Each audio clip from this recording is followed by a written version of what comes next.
Hello, thank you for listening to the Moist Boys Reviews. This is Josh. I just wanted to take a moment to tell you about the Anchor.fm app. If you haven't heard about Anchor, it's the easiest way to make a podcast. Let me explain. It's free. There's creation tools that allow you to record and edit your podcast right from your phone or computer. Anchor will distribute your podcast for you so you can be heard on Spotify, Apple Podcast, and many more. You can make money from your podcast with no minimum listenership.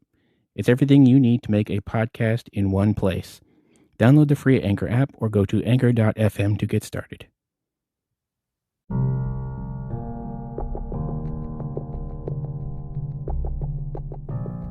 Hello, everybody. Thank you for listening to the Moist Boys Reviews. This is Josh. Today I'm going to be talking about Black Christmas, the newest remake of the sorority slasher film. This film stars Imogen Poots, whose name is never not funny to me, so I apologize to the the whole family. Also Carrie Elwes, and that's about it as far as people that you will probably recognize. There's a bunch of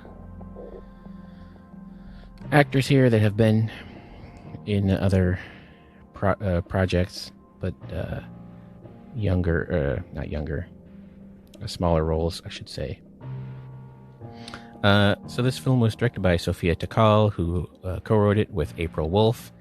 And yeah, so I just want to start off by saying I usually don't like to talk about internet backlash to films, but for this one I will say that I don't think that the backlash is warranted. I think that there is a subset of people that get too upset about things online, and those people probably should get a life. So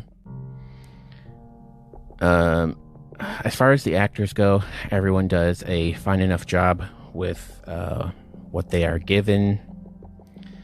For me, Imogen Poots' presence here is kind of distracting because as someone that has seen her kind of portray this same age range for the last decade or so, it is kind of distracting knowing that she's been around for almost as long as they would have you believe her character's age is, or at least half the time.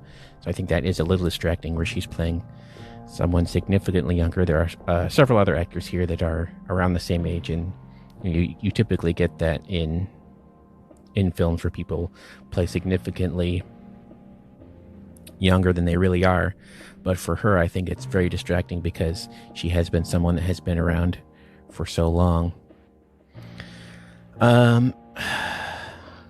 The direction here is fine. There's nothing particularly bad about it.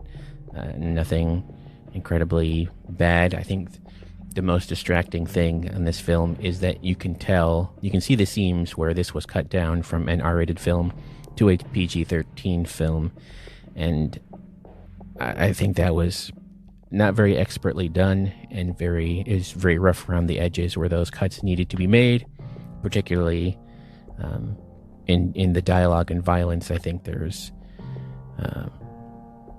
it does it inexpertly, so that is very distracting. It also, for a Blumhouse film, probably tries to tackle a theme far too serious for what this studio has put out in the past, and I think that is also can maybe not the most expertly done there. If you're looking for a film that is able to paint a portrait of a story, the screenplay for this one is definitely paints everything with a trowel and not a brush, so that is distracting. It's also for a PG-13 slasher film, I think, with something like this, if it's not going to be it's not serious and kind of brutal enough in its depiction to be serious, but also it is slightly too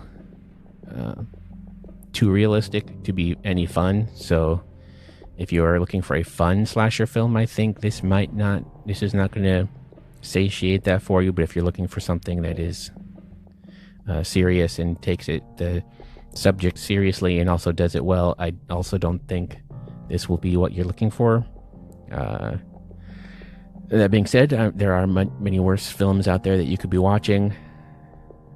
So if you are in the market for this type of film, I think you could do worse. So overall, I'm going to give this film 5.5 Clooney's.